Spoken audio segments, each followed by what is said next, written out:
llegar a entender algunas cosas, nos tiene que pasar a uno y desde ese registro de conflicto que tiene uno o de enfermedad, nos hace empezar a desentramar nuestra historia, nuestra vida y nos trae conocimiento o por lo menos nos abre puertas para ir a buscar esos conocimientos. ¿Cómo es que vos empezás a abrir esas puertas y cómo es que vos empezás este camino que ahora nos vas a contar en qué estás? Más que nada, yo a los 17 años tuve un conflicto de lesión en las últimas dos vértebras de la lumbar, entre la L4 y la L5, y la L5 y el sacro 1, donde perdí el líquido intervertebral. O sea, directamente no había líquido. Por lo tanto, no, o sea, tenía conflicto de que me pellizcaban los nervios y me quedaba en cama 3, 4, 5 días.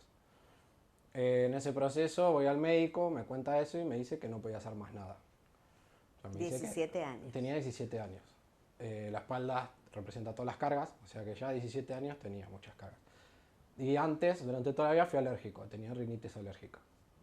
El primer proceso que yo empiezo, hoy por hoy estoy haciendo bioneuromoción, que es una técnica que habla sobre las enfermedades y sobre los conflictos. En ese momento yo tomo conciencia, después de que ningún tratamiento médico funciona en mi alergia, me daba vacunas, hasta hice hemopatía, todo. Y empecé a ver qué me generaba por algo interno. Cuando a mí me agarraba un conflicto de alergia, que estaba estornudando, podía estar un mes estornudando, pero era la nariz roja, estar todo el día estornudando, qué es lo que me pasaba después. Y relacioné que en sí había una ira interna que salía. Entonces lo que empecé a hacer en mi caso es cambiar esa ira. Empezar a ver por qué tenía ira a los 15 años, 16. Y cuando yo cambié esas emociones, la nariz se soltó, por así decirlo, esa alergia cambió y el tratamiento homeopático funcionó. Pasó eso fue a los 16 años. A los ¿Y cómo 17 te diste cuenta que había algo dentro tuyo que... es que ya directamente fue un fastidio interno la solución. O sea, fue algo de decir, si no me ayudan y veo qué me genera a mí. Yo lo llamo un maestro, algo interior, Claro. que me habló y me dijo, prestale atención a esto. Pero se dio solo, porque Claro. ya era, desde mi caso era ya desde el propio fastidio o el De la decir yo no puedo molestia. hacer más nada, entonces a ver qué hago. Y me di cuenta que detrás de cada ataque alérgico había que yo desataba ira, me enojaba, entonces dije, ¿qué situaciones de ira estoy viendo yo? Pero tenía 16 años y en mi familia no tenía reflejo. Y cuando yo iba a buscar al colegio si había algo que hablara de esto, no lo encontraba. A los 17 años también estaba jugando al básquet con amigos, salto a bocar la pelota y cuando caigo siento un pinchazo en la espalda. Y ya me había pasado dos veces anteriores, paso unos meses, estaba entrenando taekwondo en esa época y también entrenando, otra vez siento el pinchazo, me quedo en cama y cuando voy al médico me dice de esta lesión. Y el médico me dice que yo no podía hacer más nada. Y al médico, por supuesto, era la autoridad, le creí. Me dijo que no podía correr, no podía saltar, no podía hacer más nada, una vida tranquila. Y así estuve 8 o 9 meses con una angustia bárbara diciendo ya está, mi vida se acabó. Y otra vez ese propio autofastidio hacia la vida, no decir no puede ser, me empezó a replantear si realmente lo que yo tenía era un conflicto, o sea, si esa era realmente la enfermedad, si existía como tal, o había algo que yo estaba haciendo para producir eso.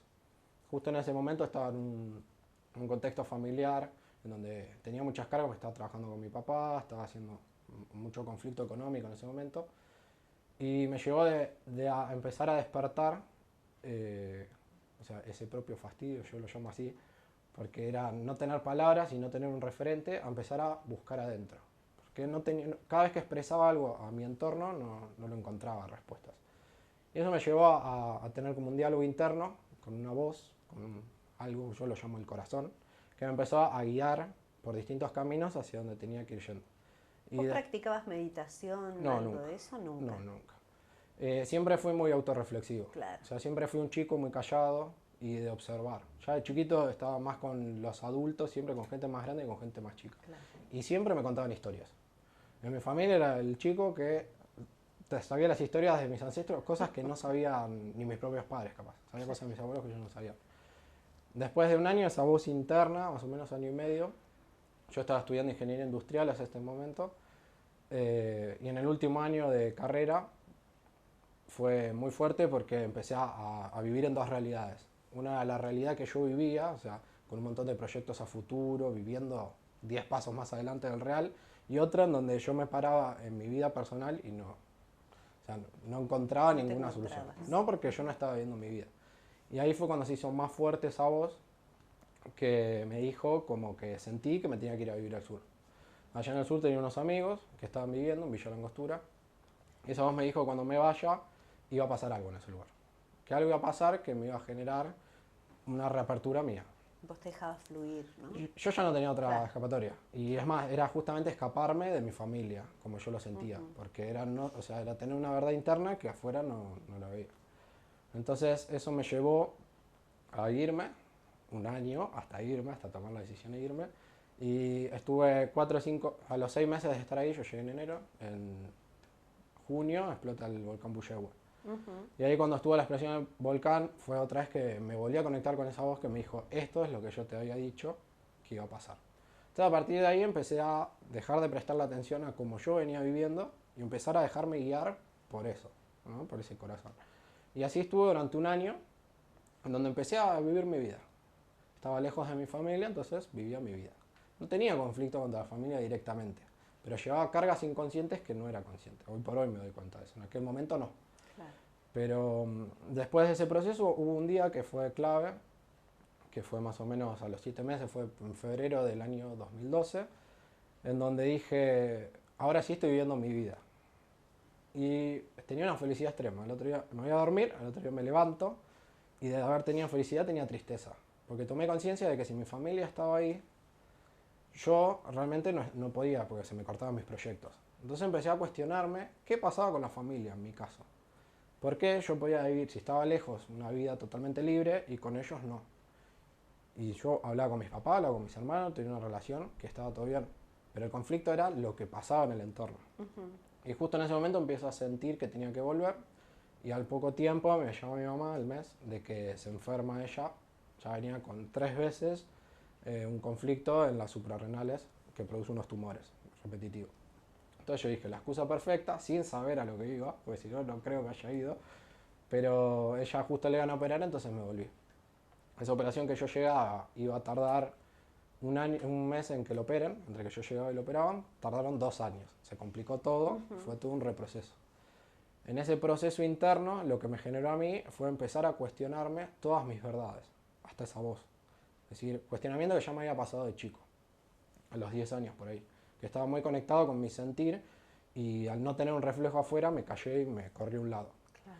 Y ahí se me había vuelto a despertar y hice lo mismo. Dije, callé todas esas voces, lo que había afuera, todo, y empecé a cuestionar absolutamente todo. Pero lo que me pasaba era que estaba al lado de mi mamá con su enfermedad, yo sintiendo que esa enfermedad no existía, veía lo que ella hacía, sin todavía encontrar la técnica, ¿no? Pero lo que veía. Y de no querer estar, yo estaba al lado, porque sentía que si yo no estaba, ella se moría. Y era un dolor o una angustia impresionante. Y me sentí un tonto de 25 años, 24 tenía en ese momento, de no poder soltar a la madre. Pero sentía esa necesidad y de que si yo me corría de mi mamá, toda mi familia se desmoronaba. Todo ese proceso fue muy fuerte, mi mamá se había enfermado mal, empezó ella a tener muchas reacciones a nivel ya psicológico, porque estaba en angustia, entonces le agarraron ataques de ira, fue muy fuerte esa experiencia. Pero básicamente hubo un día que fue clave, en donde fue tan fuerte lo que yo estaba viviendo que dije, basta, renuncio acá, porque ya no había nada que me refleje lo que estaba viviendo. Y te afectaba a vos. Me afectaba a mí directamente, pero en realidad me afectaba a mí porque yo tenía la creencia en ese momento de que tenía que ayudarlos a ellos. Una creencia totalmente egoica, ¿no? De decir, soy yo el responsable de la vida de los demás. Eso estaba muy arraigado a las raíces de mi familia, una familia muy unida.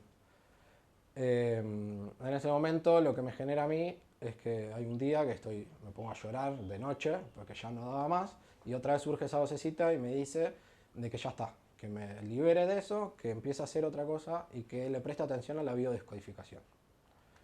Yo no sabía ni lo que era y como estaba tan fastidiado y siempre fui igual, dije, si realmente tengo que hacer esto, que venga una persona y me enseñe lo que es.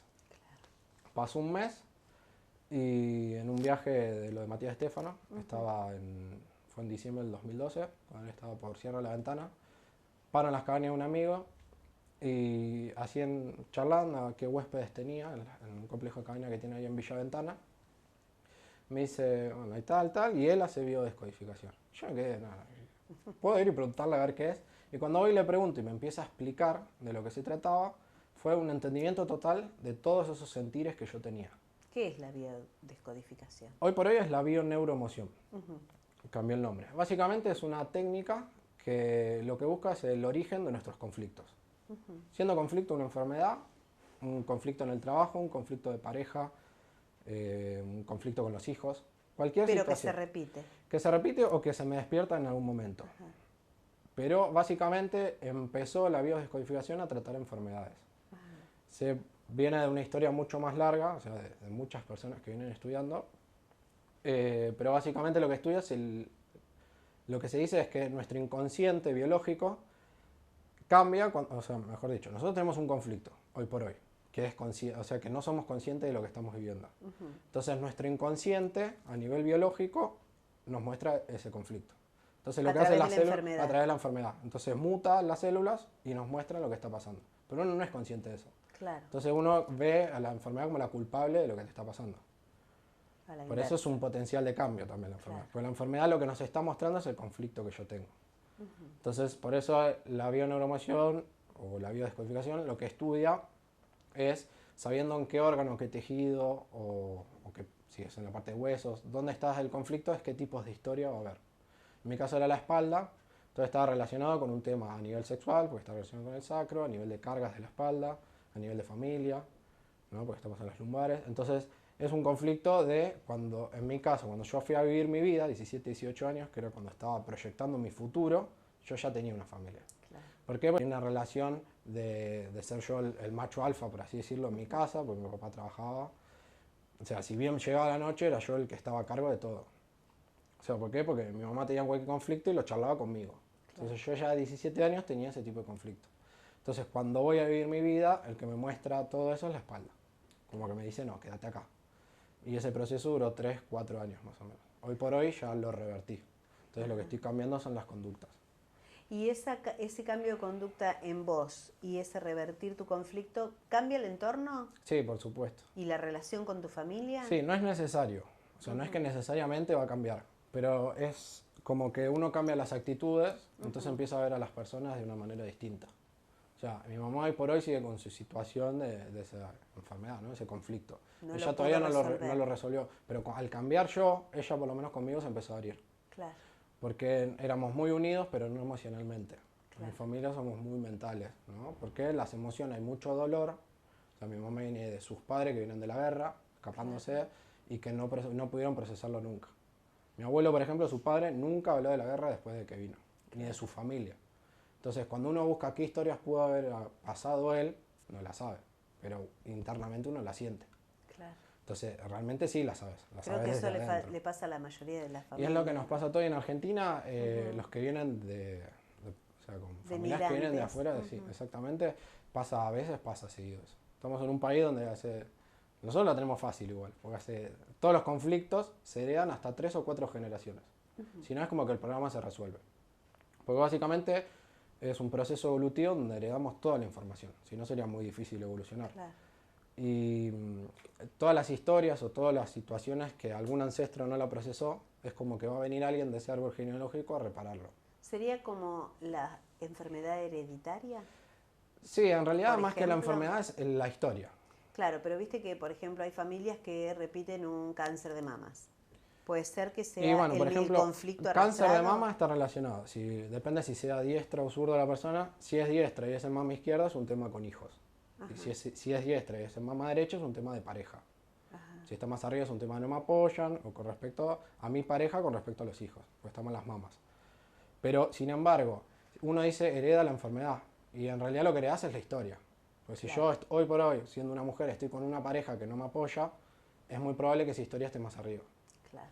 Entonces yo lo que sí, llevo un programa, que se le dice, como un cartel en la frente, que dice busco parejas que no me apoyen para tener hijos, por dar un ejemplo. ¿Por qué? Porque cuando miras más arriba, capaz que la historia del matrimonio de mis padres o de mis abuelos, o de alguna historia hay hoy. Entonces básicamente uno toma conciencia de qué hizo durante su vida, va viendo con respecto... ¿Y cómo lo resolvés? Y básicamente es tomando conciencia. Tomando conciencia. Es saliéndose del personaje. Si por ejemplo uno vive un sentimiento de culpa, entonces siempre es un culposo en esas situaciones, no en toda la vida. Básicamente salir del personaje, eso es lo que hace el terapeuta, lo acompaña. Primero que no creemos en la enfermedad. ¿Por qué? Porque entendemos que es un conflicto en sí, es una situación de que no estamos siendo conscientes y no la resolvemos. Eso para muchos es muy fuerte y ese es el mensaje que a mí me atrapó de Rick Corbera, que él lo que muestra es que la enfermedad no existe. Y no solo lo muestra de palabras, sino que científicamente se viene demostrando. Corbera es el que... El que diseñó la bioneuroemoción, con un montón de técnicas de PNL, de bueno, todo lo que venía de la biodescodificación, de hipnosis ericksoniana, de física cuántica, aplica todo el concepto de física cuántica de la ley de atracción o de que uno como observador crea la realidad. Pero básicamente, si yo en el presente tengo un conflicto, sea lo que sea, una enfermedad, me duele el dedo, lo que sea, puede ser, no sé, el dedo índice, entonces es un tema, los dedos están relacionados con el padre y con el trabajo, y este es el dedo de la autoridad del padre, entonces puede ser un tema de un jefe, puede ser un tema de mi padre, pero yo por ahí estoy teniendo un conflicto. Si yo por ahí tengo un conflicto, y como hablaba Freud y Jung de la proyección, hay algo, una historia pasada que yo no resolví, no soy consciente, y hoy por hoy la estoy viendo. ¿Por qué? Porque la estoy proyectando. Entonces ese conflicto lo estoy teniendo en el dedo. Entonces hoy por hoy uno dice, sí, me lastimé porque estaba jugando al básquet y me pegó la pelota. Sí, pero ¿por qué fue ese dedo y no fue el de al lado? Claro. Entonces, ¿qué conflicto estoy teniendo yo en mi vida con respecto a autoridad del padre? Que el padre no necesariamente tiene que ser mi papá. Puede ser el jefe en el trabajo, puede ser yo como padre, un líder que estoy siguiendo. La historia es muy amplia. Sí, sí. Entonces, básicamente lo que se estudia es eso, es ver qué conflicto estoy teniendo yo. ¿Esto ayuda, por ejemplo, a resolver problemas de pareja? Sí. Sí, a veces cuando no se encuentra la unión o no se halla el diálogo, no, esto tiene que ver con lo que traemos en las historias personales. Exacto, se usa, uno de los usos puede ser para eso. O sea, y en realidad uno dice, o sea, tengo una mala pareja, ¿no? Puede ser el caso. Sí, en realidad uno lleva un programa, no tuve suerte, uno lleva un programa de encontrar malas parejas, porque te las encontrás siempre. Entonces, ¿qué historia hay detrás? En el caso de una persona que tenga un problema con pareja, ¿no? No es que todos tienen ese conflicto. Claro. Pero entonces, ¿qué historia hay detrás que me lleve a mí a ser propenso a encontrar malas parejas? Claro. Entonces, ¿qué me pasó en mi vida? O sea, la técnica estudia 3 procesos. Uno es lo que pasó desde el nacimiento hasta los 7 o 10 años. Ahí es donde todas las creencias se anclan. Después se van reforzando, pero el proceso más fuerte está ahí. Lo que se llama el proyecto sentido, que es con qué intención nazco yo. O sea, y eso es básicamente qué le estaba pasando a mamá y papá 3 meses antes de quedar embarazada, durante todo el embarazo también. Porque es como que si yo fuera una computadora y ahí yo estoy recibiendo todas las emociones, todos los programas, el sistema operativo. Qué Windows voy a tener, con qué programitas, todo. Eso se vive a nivel emocional. Y después todo el transgeneracional, que es las historias que quedaron, o sea, sin resolver o que ya se resolvieron. Pero uno básicamente lo que hace en parte es resolver los conflictos que quedaron pendientes de los ancestros. ¿Por qué? Porque a nivel del árbol genealógico es una parte de la evolución. Si no, se quedaría frenado. Porque todo lo que agarramos para experimentar hay que solucionarlo.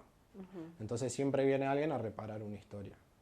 No es que todos reparemos todo, sino que viene uno a solucionar alguna especie.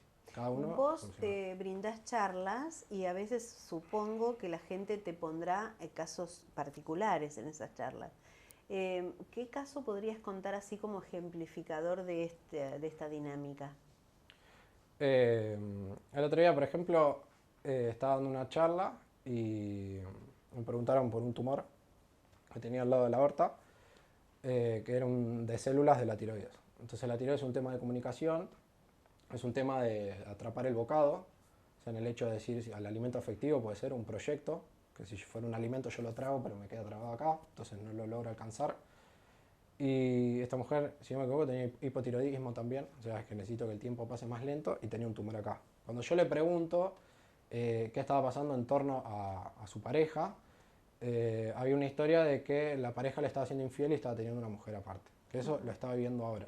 Y al mismo tiempo, o sea, su esposo tenía a la suegra viviendo en la casa, entonces ella se sentía desprotegida de su esposo. Entonces tenía al depredador, que fue un animal que me venía a comer el cuello. Entonces, lo que le estaba mostrando el tumor es ese conflicto que ella hasta ese momento no estaba siendo consciente. Entonces, hasta ahora no la traté, o sea, no sé cómo estará porque no la vi más, Pero básicamente cuando uno toma conciencia de eso, lo que empieza es a cambiar la actitud que yo estoy teniendo. Claro. Entonces, ¿por qué yo estoy desprotegido o estoy con una pareja que siento que no me protege? Entonces, uno revirtiendo esa historia, básicamente ver por qué yo tengo ese pensamiento, ese sentimiento, esa emoción de desprotección. Cuando yo cambio, todo lo demás empieza a cambiar. Porque el que cambia soy yo, que estoy creando esa realidad. A veces cuando en las sociedades se dan enfermedades como muy repitentes, por ejemplo, se dice que, ya que nombraste el tema de la tiroides, ¿no? Que ahora hay más enfermos de tiroides. Quizá antes no se hacían los análisis ni los controles, había enfermos de tiroides, no lo sabíamos, ¿no? Pero a veces se da que hay como oleadas de enfermedades o de cáncer o de, bueno, la tiroide es hoy por hoy, yo diría que el 80% de las personas se medican para la tiroide. ¿Qué tiene que ver eso, o sea, qué representa en la vida la tiroide? Sinceramente esa respuesta no la puedo garantizar. Yo lo que opino es que como está relacionado con un tema de tiempo, y estamos en una sociedad donde nunca tenemos tiempo para nosotros, sino que hay que correr, la tiroides hoy por hoy globalmente nos está mostrando eso. Ajá. Hay que buscar en cada historia, porque Sí, cada pero persona digo es un mundo. que es tan repitente Exacto. que llama la atención. Sí. Pero si tiene que ver con el tiempo, yo creo que también es un tema de tiempo o de que es también de no poder alcanzar mis proyectos. Es de algo que quiero agarrar y me queda ahí que no lo logro. Entonces es un tema de impotencia también, que no claro, logro alcanzarlo. Por eso también está relacionado con el tiempo. Entonces, hoy por hoy estamos a las corridas, teniendo muchísimas cosas para hacer y que no llegamos nunca. Entonces hay que ver en esas personas que tienen ese conflicto qué historia están viviendo. Claro. Porque no es que todos tengan un conflicto en las tiroides, pero claro, sí hay que ver en esas personas qué conflicto están teniendo. ¿Y el tema del cáncer, por ejemplo? Y el cáncer... porque también es una enfermedad que avanza. Sí, el cáncer lo que tienen son personas que no viven su vida, una persona que tiene cáncer. Entonces siempre vive la vida de los demás. Eso es por programas internos que llevan, ¿no? Uno cuando busca en lo que le pasó en la vida o lo que le pasó más atrás, ejemplo como decíamos del cáncer de mamas, es decir, ¿por qué yo me encuentro, si era mama derecha, porque yo me encuentro con una pareja que no me protege? Y que yo no hago nada, porque si hiciera algo y pudiera cambiar, porque tuviera esos recursos, que los recursos están pero no soy consciente. Claro. Ese cáncer no me estaría mostrando el conflicto que tengo. Hoy por hoy la sociedad tiene cánceres porque hay historias que venimos tratando de resolver y no las estamos resolviendo. Entonces, o no las visualizamos. O no las visualizamos, exactamente. Claro. Pero no las vemos y justamente el que nos los muestra la enfermedad. Pasa que hoy por hoy la enfermedad está asociada, un ejemplo de cáncer está asociado a la muerte. Entonces, ¿por qué? Porque tenemos una creencia de que nos morimos. Entonces tenemos la creencia de que somos un cuerpo. Entonces, que lo que muere es el cuerpo y el ser que lo habita dentro. Pero si mirábamos un poquito más allá, somos un espíritu encarnado en un cuerpo. Claro. Que a la vez está dentro de un alma, dentro de un cuerpo. Por lo tanto, en sí, desde un punto de vista de muerte de la enfermedad, en sí no nos morimos. Siempre estamos en un ciclo que se renueva. Pero hoy por hoy es tan fuerte ese nombre de la palabra, uno escucha cáncer y ya está muerte, que genera un montón de creencias limitantes que te limitan más a la enfermedad y te ayudan. Pero eso pasa a nivel social. Claro. A nivel social no permitimos ver qué es lo que nos pasa. Vos decías que es importante todo lo que te pasa de los 0 a los 7 años, ¿no? ¿Con qué nos vamos a encontrar con estos chicos de hoy que pasan más tiempo frente a una computadora, a un televisor o a un profesor y no con una conexión fuerte con sus padres, un juego, una salida, una charla? En sí, ¿qué va a pasar? Depende de cómo cada chico lo procese. Si está delante de la computadora y con el ratito que esté con sus padres, o sea, tiene esa figura de padre y todo conflicto que tenga lo puede solucionar, no hay ningún problema. Ahora, el problema es si el chico se educa delante de la televisión y él no lo siente a los padres nunca. Claro. Y le pase algo que no tenga con quién expresarlo. Entonces, eso va a generar emociones que queden guardadas y va a traer conflictos. Pero no necesariamente, desde mi punto de vista, que esté delante de la televisión sea un conflicto. Si es un conflicto, si los padres lo ponen delante de televisión para no cuidarlo. Claro. No sé si me explico. Sí, claramente. Porque básicamente es como nosotros procesamos nuestras emociones. Claro. Hoy socialmente a la emoción la dejamos de lado. Entonces lo que intentamos es racionalizar todo. ¿Entender? O sea, de todo lo vivimos desde el pensamiento. Pero cuando uno se enferma es porque piensa una cosa, siente otra su emoción va para otro lado, hace otra cosa y dice otra cosa. Entonces dentro de una línea va todo para cualquier lado. Claro. La forma de volver a la coherencia es justamente pensar, sentir, actuar y decir todo en la misma coherencia. Por eso cuando uno es coherente, el conflicto que está teniendo lo ves de afuera y cambia, empieza en un proceso de empezar a entrar en coherencia. Entonces cuando uno entra en coherencia, lo que genera es que cambia todo su entorno, porque deja de proyectar desde su pasado su futuro, o lo que ve en el momento. Entonces empiezas a ver la realidad con otros ojos. De todas maneras, me parece que hay un quiebre en la sociedad de poder ver, de poder despegarse del cuerpo y ver un poco más allá, ¿no? Nos pasa, por ejemplo, en época de elecciones, cuando tenemos que elegir un líder que nos gobierne, alguien, vos decís, no, esta persona dice una cosa y hace otra. Esa cosa nos choca, nos produce un ruido adentro que por ahí no nos es creíble, su forma de moverse, su forma, ¿no? Sí. Creo que eso también nos está hablando que como sociedad estamos mirando otras cosas. Sí, yo veo todo muy positivo el cambio que estamos haciendo. O sea, hoy por hoy veo que estamos en una oportunidad de cambio y muy grande. Yo tengo 26 años y tengo la creencia de que en mi vida, o mejor dicho, en esta generación, todos los conflictos que tenemos los podemos solucionar. ¿Por qué? Porque estamos en una apertura a nivel social muy grande. Solo que desde mi punto de vista hay que buscar los conflictos que hoy tenemos en el pasado y en mi historia. Entonces, respecto a lo que yo me está pasando hoy, ¿con qué programaciones vengo? ¿Qué cosas me pasó en mi infancia? ¿Qué cosas le pasaron a mis padres o a mis ancestros? ¿Para qué? Para poder cambiar mi presente.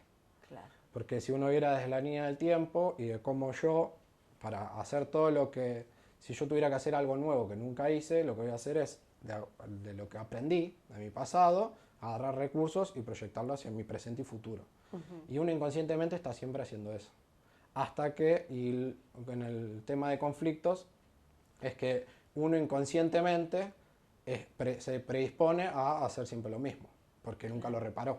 Entonces es como si hubiera una parte nuestra del pasado que nos estuviera pidiendo que la veamos. Entonces por eso estamos teniendo el conflicto hoy por hoy. Entonces cuando uno va a esa parte, cambia esa información, cambia el presente, eso deja de pasar. Además, si un conflicto que no lo hemos podido resolver, siempre lo tratamos de la misma manera, vamos a seguir sin resolverlo, ¿no? Sí, eso lo decía Einstein, de que siempre los conflictos hay que mirarlo de una apertura mayor. O cambiar las respuestas. O cambiar ¿no? las respuestas, sí. Claro. Y básicamente esto es así, si yo estoy metido en eso, es saber qué me está pasando, por eso la técnica, por ejemplo, ya que estamos en la semana, es un tema de pareja, no me apoya, siempre que sea diestro. Entonces es ver qué conflicto estoy teniendo, yo salirme de ese conflicto, empezar a buscar en la vida por qué llegué a ese punto y ver, después se estudia en el árbol genealógico, con quién estoy relacionado. Eso se estudia a partir de las fechas, de nacimiento o de defunción si murió algún ancestro. Entonces se busca a partir de mi fecha de nacimiento con quién estoy relacionado. Entonces ahí es el punto para decir es de este ancestro, es esta historia. Y a veces, si no es de los ancestros, es de lo que le pasaba a mamá en la panza. Eso se ve mucho en los problemas de pareja. Que a veces es de cómo lo estaba viviendo mamá. Entonces yo puedo tener la determinación de no tener pareja porque quizá, por dar un ejemplo, que a veces es así, ¿no? Porque quizá en la panza mamá sentía de que mi papá le era infiel. Entonces mamá me transmite esa información que después en mi vida la voy repitiendo, porque capaz que mamá lo sigue sintiendo, nunca lo habla, no sabe si es real y yo puedo llegar a tomar la determinación de a los 18 años decir no quiero tener pareja. O vivir o encontrarme siempre parejas ausentes, de que no estén. Cuando el conflicto no es mío, si ya de entrada estoy teniendo, viene de esa programación, de cómo lo vivieron Y cuando ellos. no podés buscar esa información, De los ancestros, lo buscas con lo que está pasando, o sea, con las personas que se rodean. Porque si yo soy huérfano, el universo yo creo que lo que busca es que podamos resolver las cosas. Si lo viera como Dios, o sea, no nos va, o sea, si tenemos un conflicto, la idea es solucionarlo. claro, Entonces uno empieza a prestar la atención a mi entorno. claro. Es decir, con qué persona, no sé, con mi padre no lo conocí nunca, pero tengo pareja, bueno, ¿cómo es la pareja? Y si tampoco conocí a mamá, bueno, con quiénes me rodeo? Entonces también te da una apertura de decir bajo qué condiciones estás. Claro. O sea, en qué ámbitos me estoy moviendo, pero no ámbitos de, o sea, con qué emociones, con qué sentimientos, qué cosas me están pasando. Y eso uno lo ve en el presente. Otra de las cosas que vemos en el presente es la respuesta de enojo y de rabia que la gente pone de manifiesto, ¿no? Ante un estímulo muy pequeño, no sé, un bocinazo, se baja del auto y ya te agrede. Bueno, es ese tipo de respuestas, ¿a qué obedece? En sí, yo eso lo quiero abordar desde el lado de decir, hoy por hoy socialmente vemos como que el enojo está mal. O sea, si uno lo viera desde el lado espiritual, dice no hay que enojarse, hay que tratar de estar en paz, qué sé yo. Pero si yo tengo una parte mía, que por ejemplo, viví con mucho enojo de chiquito que no lo pude manifestar y eso quedó guardado, o en la adolescencia, con situaciones repetitivas, y yo no lo manifiesto, cada vez que me pase una situación en donde, si ejemplo, lo que me pasó es que me sentí solo o sentí que alguien se imponía ante mí, cada vez que viva eso me va a recordar esa memoria, según consciente. Hoy por hoy tenemos situaciones que nos vienen pasando, que no, o sea, que no las trabajamos, entonces cualquier cosa que nos pasa en el presente es como que el inconsciente nos lo muestra. Pero hoy por hoy estamos pendientes de lo que pasa afuera, en vez de lo que me está pasando a mí. Claro. Por eso a mí me encantó esta técnica, porque lo que me centro es en mí. Y si entiendo de que si me enojo con vos porque me dijiste algo, es algo interno mío que respondió a algo externo. Claro. Pero entonces yo tengo que cambiar mi memoria. O sea, ¿de dónde viene? Buscar de eso. Claro, O sea, es un volver un proceso. poco volver a uno y buscarse hacia adentro, ¿no? Exacto. No es esto de salir y de encontrar el problema en el otro. Exacto, es volver a mí me gusta esa frase, a la coherencia. Es ser coherente de que yo estoy creando mi momento de vida. Que eso es algo que por lo menos yo no lo vi o sea, en mi educación, en la escuela, nadie me lo enseñó, ni en la universidad cuando estudié. Claro. O sea, decir, todo lo que te pase hoy está relacionado con tus creencias, con tus sentimientos y con tus emociones. Claro. Entonces, si yo estoy pensando una cosa y digo otra y siento otra por otro lado, en mi vida va a ser así. Claro. Cuando yo empiezo a ser coherente de lo que yo estoy proyectando, empiezo a ser coherente y consciente, ¿no? De que empiezo a estar en una línea y veo lo que me está pasando en un hoy y dejo de juzgarme, porque es otra cosa que pasa, nos juzgamos y nos damos con el látigo, Sí. porque venimos con una educación cristiana donde nos enseñaron a lastimarnos. No tengo nada contra la iglesia, pero básicamente es en el paradigma en el que estamos, Claro, que estamos sí, sí. rompiendo. Entonces, es más fácil enjuiciarse y sentirse mal que ver por qué me está pasando eso. Entonces, cuando a veces vemos que son cosas que nos pasaron de chiquito en nuestra infancia, donde está realmente el problema, o a veces es por historias muy repetitivas, y simplemente es reinterpretándolo de otra manera. Es ir al No momento. tenernos miedo, ¿no? Básicamente, de mirarnos. Hay que soltar, yo Claro. creo eso, que hay que soltar las cosas y permitirse ser como uno es. Y Ya para finalizar, decime algún órgano relacionado con qué emoción o con qué conflicto, porque seguramente que el televidente está esperando eso. A ver, sabemos que todo el mundo sufre alguna enfermedad y dice, a ver, ¿qué será lo mío? Pero más o menos, no te voy a pedir órgano por órgano, pero así a grandes rasgos. Y por ejemplo, toda la parte del colon, lo que sí uno que dice que procesa la materia fecal. Entonces está relacionado con historias donde alguien se haya mandado.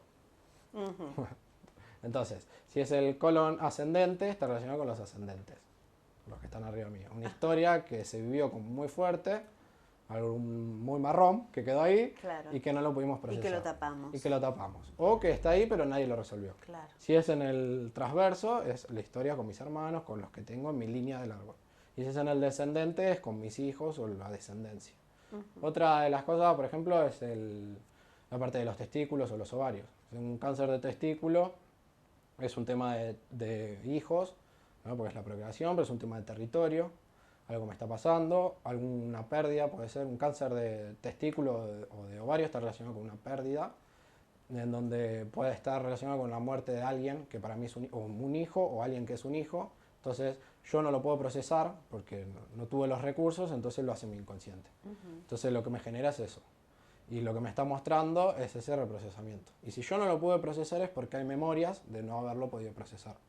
Si bien obviamente es algo muy fuerte, a veces no está relacionado con hijos, sino que está relacionado con mi papá, que yo lo sentía como mi hijo. Entonces puede estar relacionado con eso. O con la tiroides, como decía. La obesidad, por ejemplo, que hoy es tan cotidiana. La obesidad hay que ver la historia bien, pero básicamente es una desvalorización interna. Pero si uno lo mira en el árbol hay que ver de dónde puede, porque tiene muchísimos. En sí se lo llaman por enfermedades por goteo. Son muchas situaciones Claro. que yo no las pude ir procesando y que hoy por hoy generan esa conducta. Porque Lo mismo básicamente una adicción, por las ejemplo. adicciones también. Por ejemplo, las adicciones que son de aire están relacionadas con figuras paternas. Ejemplo, la cocaína. Ajá. ¿El Y cigarrillo? el cigarrillo también es más un tema de padre. Ajá. O sea, pero es no haber tenido esa figura. Pero por ejemplo el alcohol es la mamadera del adulto. Entonces es un tema de ahí de qué está pasando cuando era chiquito. Claro. Entonces de qué emociones me estoy tragando. Pero hay que ver la historia también. Claro. Pero básicamente hoy por hoy no nos enseñaron a prestar atención a nuestras emociones. Entonces andamos enfermos y culpables por la vida. Cuando hay que entender que hoy nos pasa algo porque no supimos, ni nuestros padres pudieron, ni nosotros supimos, ni nuestros ancestros pudieron encontrar la solución. Pero hoy hay muchísimas técnicas, esta es una, para poder encontrar las soluciones a lo que nos Y están pasando. tener calidad de vida, ¿no? Y tener calidad de vida y dejar de culparnos a nosotros mismos y a los demás por lo que nos pasa y sí empezar a ser responsables. Claro. Y esto de la coherencia creo Y que ser para coherente. finalizar Sí. este diálogo es lo mejor, ¿no? mí Decir, sí. hacer, pensar, todo lo mismo. Todo en una misma línea. Claro. Y ahí nos vamos a sentir como bien y realizados. Sí. Te agradezco muchísimo, Gracias, muy Ana. interesante realmente y bueno, a empezar a aprender a mirarnos. Gracias. Gracias.